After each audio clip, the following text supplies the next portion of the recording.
Hey guys, and welcome back to another episode of Let's Play Spirit of Justice. Last time we finished up the investigation portion of Case 2, and we're about to start day 1 of the trial. And there's only day 1 of this trial anyway. Strangely enough, this game doesn't actually have a third day. I don't think it really goes... Well, maybe Case 5 kind of does, but technically you don't have a third case day. Trial day, or something like that. The farthest we'll go is 2 trials at best, in one case. I'm fine. I'm fine. I'm Apollo Justice and I'm fine. Is Apollo okay? He's been muttering to himself all morning. He's been like this since yesterday. Guess the pressure of today's trial is getting to him. Poor Polly. He's really tearing himself up over all this. Get it together, Apollo! Yikes! Athena, when did you get here? Try to relax a little bit, will you? You're getting yourself way too worked up. Yeah, but I'm alright. I'm fine. You know, I did a little digging on this Nayuta Samahi guy. He's apparently not your run-of-the-mill prosecutor. Oh, yeah? What did you find out? Oh shit, I have to think of a voice for Nayuta.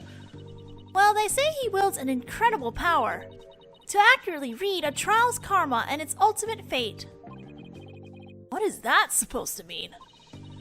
I don't have all the details, but apparently he can foresee how the argument will go and even lead his opposition. So the defense basically ends up going in whatever direction he has in his head. This sounds like the same ability that Black Quill had. Man, this is gonna be a cakewalk if that's true. Emma did say she talked to him for us, though. Here's hoping that went well. In any case, it sounds like he's gonna keep us on our toes. That's why I know you're ready. Why I know I can leave Trucy and the office to you. I believe in you, Apollo.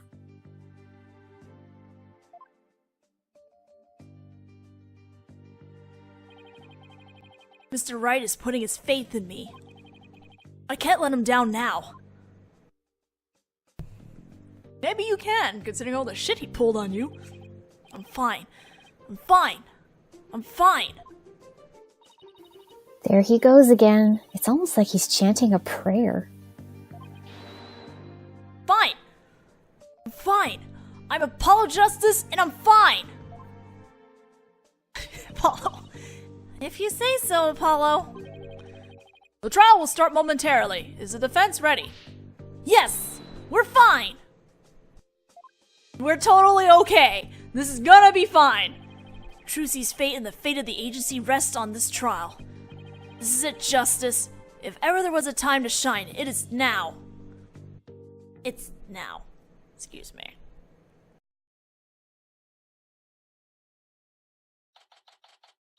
April 28th, blah blah blah blah blah. Court is now in session. Yay, pretty prosecutor time. Court is now in session for the trial of Trucy Wright. The defense is ready, Your Honor.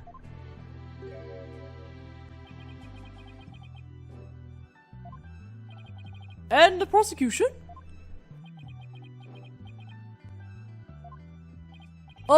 Prosecutor Sanmati. 1,000 pardons. It was rude of me to keep you waiting. I was praying for the victim. Oh, pray! Yes, I see. You're a Corynus monk, correct, prosecutor? Yes, that is correct. I am but a lowly monk from the kingdom of Coryan. I beg in advance for the forgiveness and kind patience of everyone here in this court. I am unfamiliar with the proceeding of this country, and may make many blunders. Huh, he seems like a gentle-mannered soul, doesn't he? I wonder if Emma had a chance to talk with him about Trucy. Now then, Prosecutor Bonny, your opening statement, if you would. Certainly. In the name of the Holy Mother, I vow to guide the victim's soul to a land of eternal peace known as the Twilight Realm. Now, let the last rites of the victim begin. Yuta Samadhi. He's really been making a name for himself, apparently, but that nickname, Last Rites Prosecutor, I wonder how that will come into play today. The incident took place in the middle of a spectacular magic show. The accused performed a magic trick in which she thrust a sword into a coffin. A coffin from which the body of the victim had been spilled out, dead from a fatal stabbing. The victim's name was Man of Mystery, otherwise known as the Great Mysterious. His blood was found on the sword that was used during the magic trick. Autopsy report added. So his death was just an unfortunate accident. It is only natural for one to assume as such, Your Honor. However, it was no mere accident, but rather a homicide. The prosecution's position is thus that this was a murder made to look like an accident. I see, and you believe this crime was committed by the defendant. After a thorough consideration of all possible scenarios, I unfortunately had no other choice but to conclude as much. So that's how it's gonna be, huh? I guess Emma couldn't convince him after all. Very well. And now, let us hear from the defense. Naturally, we maintain that the defendant is innocent, Your Honor. If the defense wouldn't mind, would you please explain your reasoning? My reasoning? Well, I would have to say that my main reason is because I believe in the defendant. I see. So you find it difficult to come up with anything more concrete than that, do you? What a fine demonstration of the fact that you are indeed a lawyer of putrid mind. Putrid mind? Prosecutor Samadhi! Excuse me, but I don't...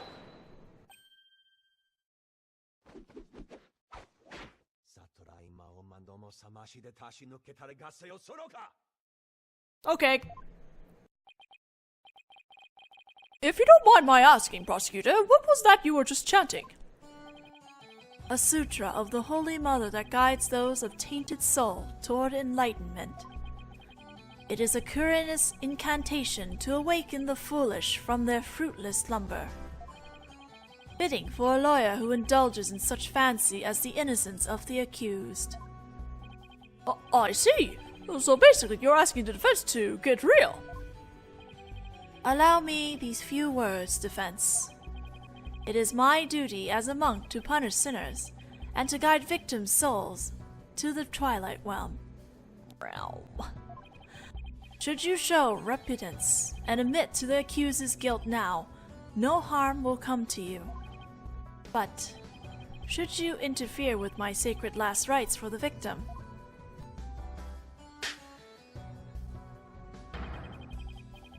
then I shall cast you down into the pit of hell along with Trucy Wright. Now wait just 1 minute here. Putrid? Pit of hell? Is that any way to address someone in a court of law? Prosecutor Samadhi, that may be the way you conduct trials in Korean, but I would appreciate it if you would refrain from such charged language here. Your Honor, that was but a Koreanist sermon for those who have strayed from the path. What sort of sermon was that? Harsh words are often necessary to admonish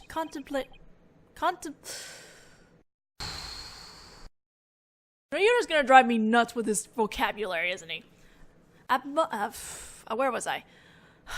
Harsh words are often necessary to admonish contemptible deviants who cannot see reason. Oh, I see. I didn't realize. I guess they really do hate defense attorneys in Korean, huh? Even still, that was way over the top as far as verbal abuse goes. And the trial's only just begun. Well, defense, I suppose the way a prosecutor does things varies by country. Why don't we look at this as a cross-cultural exchange and try to be open-minded about it? What? Bailiff, please bring in the first witness. God damn it, Judge. Oh, Emma. What happened to the snackoos and bye-bye saltiness here? Uh-oh, I thought she said goodbye to the snackoos.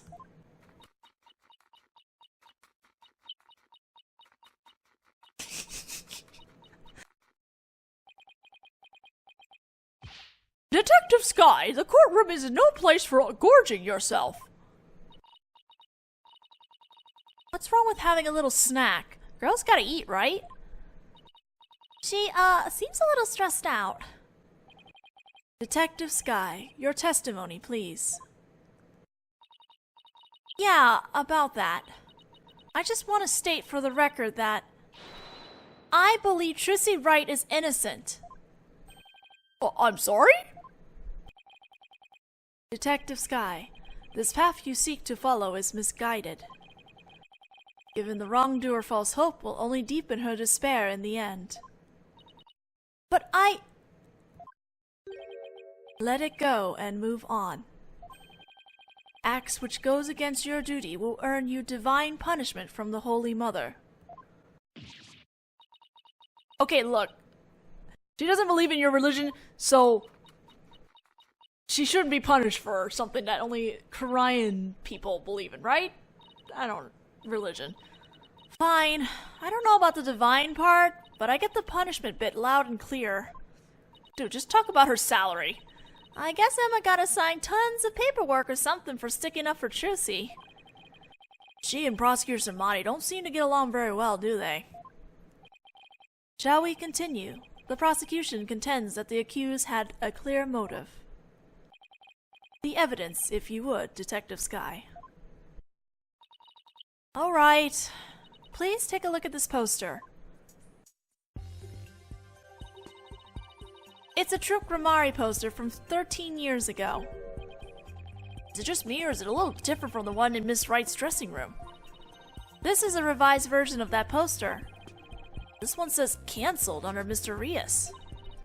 That's right, Mr. Rias left the troop after the first version of the poster was printed. Take a look at Mr. Rias' right forearm near his elbow. See the big scar there? He apparently got that when he made a mistake while practicing a magic trick. Ouch, that's quite a scar. Because of the accident, Magnifi Grammari concluded Mr. Rias was too unskilled. Harsh. Just before the show was to open, Magnifi announced Mr. Rias wouldn't be appearing. But in defiance of Magnifi's decision, Mr. Rias tried to go on stage anyway. Thus in turn caused Magnifi to oust Mr. Rias from the troupe on the spot. He kicked Mr. Rias out? That seems rather extreme. Did he really have to go that far? When it came to magic, Troop Grammari was so passionate. Or should I say extreme about it that it caused problems for them from time to time. I believe this. Yes, they even caused this court a mountain of trouble with their extreme antics. And now the troop's successor has committed a murder. It seems the troop's rare talent was inherited by the right person after all. Whoa! Whoa, those are fighting words. A putrid talent for criminality. Fighting words! Paul, don't take that shit! The gallery ain't taking that shit either! You sound rather extreme yourself, prosecutor. Criminals with impure souls do not deserve sympathy, Your Honor. As I was saying, after its expulsion, Mr. Rias apparently went on to hold a grudge against the troop. He would tell those close to him, I will get my revenge on Troop Grammari someday. Revenge? That certainly sounds antagonistic.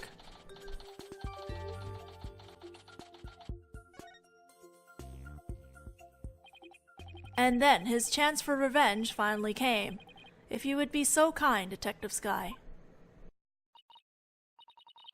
I guess I don't have a choice, do I? Nope. Witness testimony! The defendant's motive. The victim planned to get his revenge on Truth Grammari during Trucy's magic show. Mr. Rias was going to first steal the Grammari book from the defendant. He then intended to reveal the secrets behind their magic tricks during the show. That was the victim's plan for revenge, and while he did in fact steal the notebook, the defendant murdered him before he had a chance to reveal the secrets. Oops. Sorry. By the time the accused had discovered the notebook's theft, it was too late. Her only option was to kill Mr. Rias and make it look like an accident. Objection! That's nothing but conjecture!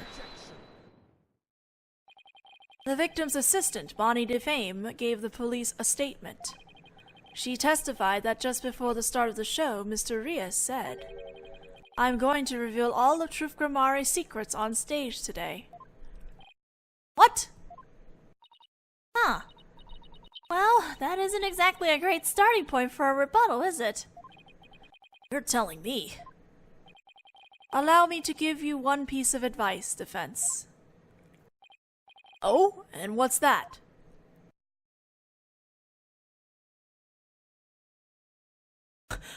Okay, butterfly. Let it go and move on. I hope you guys are like Frozen or something, because we're gonna get this line over and over again, because that's his thing. Excuse me? Helping a sinner will only sully your own soul. One possessed of an unclean soul will burn in the flames of hell, and then be ever burdened with that sin in the next life. But I don't believe in that sort of thing.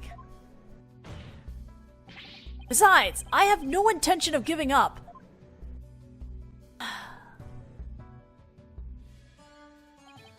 O Holy Mother, grant me the strength to deal with this putrid lawyer. All actions have consequences, and yours will surely earn you the honor of being a mere stink bug at best in your next life. A stink bug? Now then, Mr. Justice, your cross-examination, please.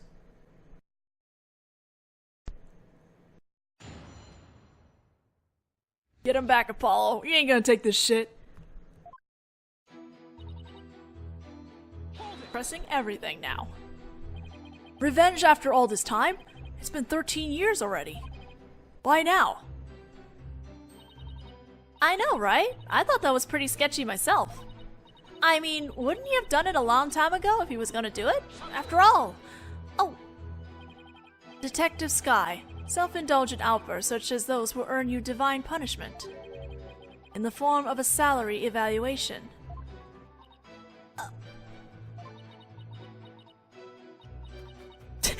Good answer. Just keep eating your snackoos. Wait, that's what divine punishment means? Let the detective have her snack. This humble servant of the Holy Mother shall explain. Over a decade ago, Truth Grammari was at the height of their popularity. But then their reputation declined, and they had all but faded from public memory. Until recently, that is, when Trucy Wright sought to recapture their former glory. The defendant! And at such a young age, too! How impressive! Yes, the accused's skill at magic is undeniably impressive. If she hadn't fallen onto the path of sin, she would have had a bright future ahead of her. It's always sad to see such promising young potential go to waste. Now then, Detective Skye, how did Mr. Rias plan to get his revenge? And please put down the snackoos before you continue with your testimony. No. Oh my god, that face. Yes, Your Honor. Oh, the saddest face. What evidence do you have that Mr. Rias actually stole the notebook? Well, you see, I'm just gonna eat. Whenever you're ready, Detective. Fret not, Detective Skye. You have nothing to repent for. You should be proud of the fine forensic discovery that you made. Forensic discovery? And what did she discover specifically? Detective Skye identified a certain set of fingerprints on the notebook. Upon further inspection, she determined that they belonged to Mr. Rios. What? The detective found the fingerprints entirely of her own volition. For that, I must say well done, Detective Skye. A compliment? She doesn't want to do with this. Getting a little too addicted to using your precious white powder, did you, Emma? Now, Detective Skye, I would ask you to explain exactly how Mr. Rios intended to use the notebook to exact his revenge. Alright, well first he stole the notebook.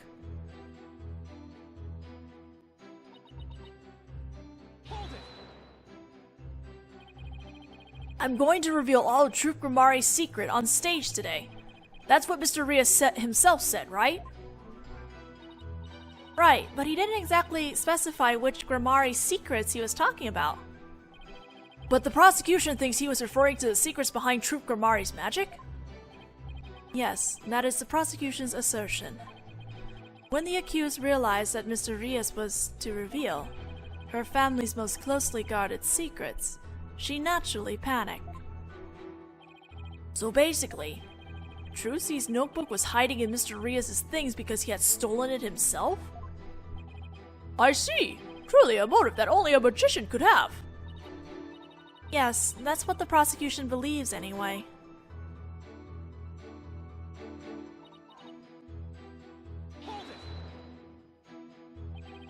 Did you really believe what you're saying, Detective Skye? Do you really think Miss Wright killed Mr. Rios to stop him from getting his revenge? Of course I don't think that.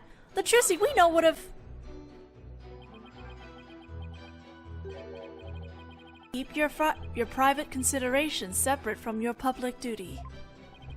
I warned you about this very thing before the trial began, did I not, Detective Skye? Yes, you did. Please recite my exact words to you. Emma Skye, you are a detective first and foremost, not the accused's friend. Remember your duty and fulfill it faithfully. Excellent. So you do remember what I said to you. Your devotion to your work will be rewarded, for the Holy Mother sees all. This Holy Mother is no scientific concept I've ever heard of. Oh! Those two really don't get along, do they?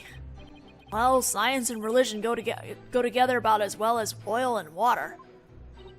As I was saying... The last statement? We are on the last statement. I'm sorry, but what exactly is this basis for claiming it was murder? Beats me. What? The basis is beats me? You'll have to ask Prosecutor Samadhi over there because he hasn't told me his reasoning either. Oh!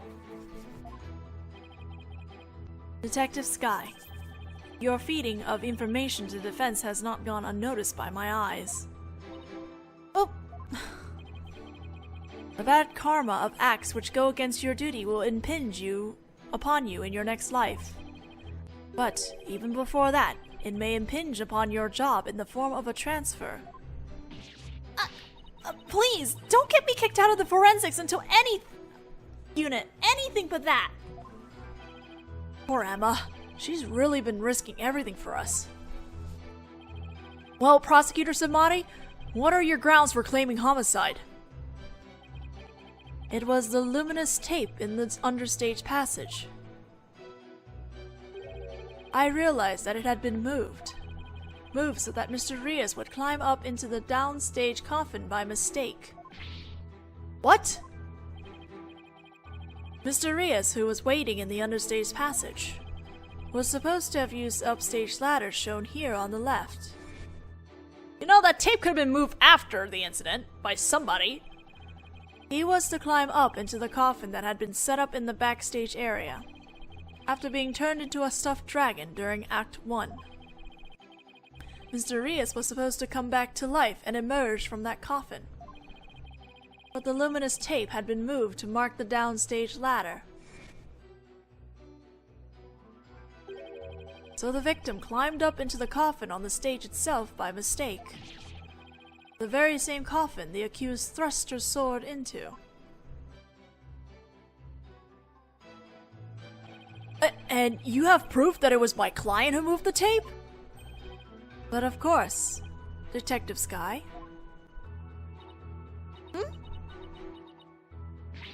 Oh, that's right. I identified the defendant's fingerprints on the luminous tape, But she's wearing gloves.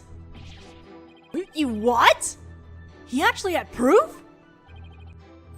Well, defense, are you finally ready to let it go and move on? No! I hate that movie. Absolutely not. Detective, please add the information about the prints on the tape to your testimony. The defendant's prints were on the tape.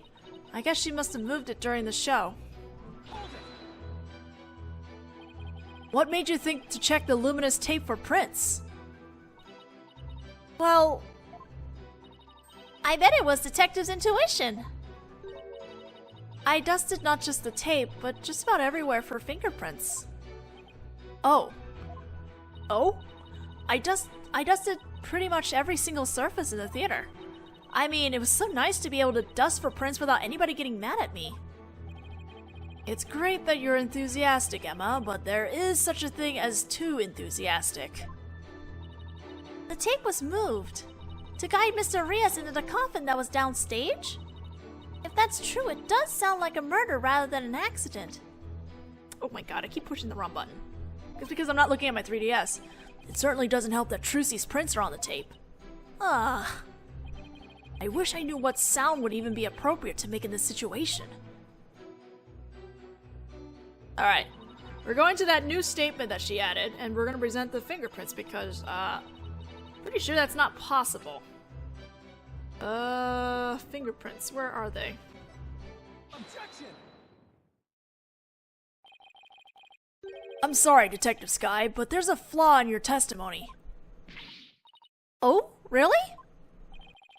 The prosecution is claiming that Mrs. Wright moved the understage tape during the show in order to guide the victim into the coffin downstage. But it doesn't make sense that she would leave prints on the tape at that time. It doesn't?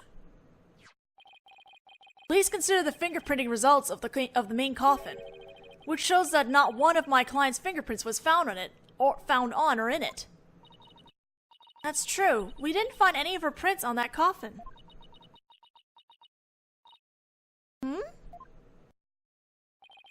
I think you've realized what the flaw in your testimony is.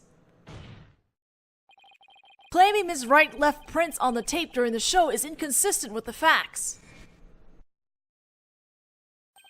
Because she was wearing gloves during the show. Oh! She must have left the prints sometime before the show started. In other words, her prints do not prove that she moved the tape to mislead the victim. The prosecution's investigation was insufficient. Oh, that objection theme, so good. Oh my! But on a personal level, I'm very happy about that. Emma! Well, Prosecutor Bonny, if the defense argument is true, then you have no evidence the defendant moved the tape to deceive the victim. I see. Apparently, the defense is more intelligent than I had thought. More than a stink bug, at any rate. Come on, you can bump me up to at least a stag beetle now, can't you? Would that really be any better? Of course! Way better! Stag beetles are cool with those huge mandibles of theirs. Apollo, you nerd! Did you catch bugs when you were kids? Or when you were a kid? If the defense wishes to be promoted to a stag beetle, then answer me this question. Alright, shoot. Even with no evidence that the accused moved the tape to misguide the victim, the victim still climbed the ladder using the tape as a guide. And entered the coffin on the stage. The accused then thrust her sword into said coffin with the victim in it. So what you're saying is, the fact remains that the victim was stabbed to death, right? Precisely. However, this does drastically change one aspect of this case. If the accused did not lead the victim into the coffin on purpose, then it means the victim's death could have been accidental. If it was indeed an accident, the defense can argue that it was involuntary manslaughter. How about no? I see. If it was involuntary manslaughter, they could plead extenuating circumstances. And the severity of the crime could be mitigated. How about we don't have any severity of this crime? How about we say she didn't do anything? Defense, if you believe the accused did not murder the victim, then do you argue that it was an accident? How about no? How about neither? This is it. The all-important question. The defense argues that Mr. Ria's death was still murder, but not by Trucy. Someone else. The defense maintains the defendant is entirely innocent. We believe that it wasn't an accident, but murder. And what's more, we believe it was committed by a third party. A third party? It's always a third party. As in the true culprit is someone else?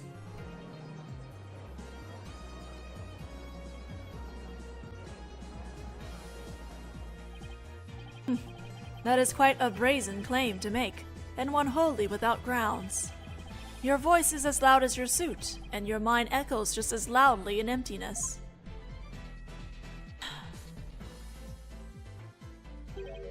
Surely you were but a loud red pepper in your previous life.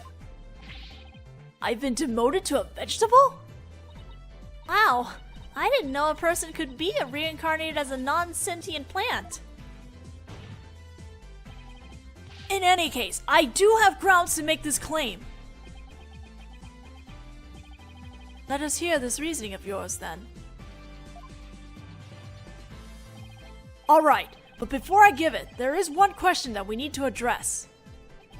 If the victim was killed by some third party, then the sword the defendant thrust into the coffin wasn't the cause of death. If that's the case, then how did we wind up with a dead body inside the coffin? A very good question. Now let's hear your opinion, Mr. Justice. How did the victim's body wind up inside the coffin? We will figure that out in the next video because we are now out of time, so I'll see you guys then. Bye-bye.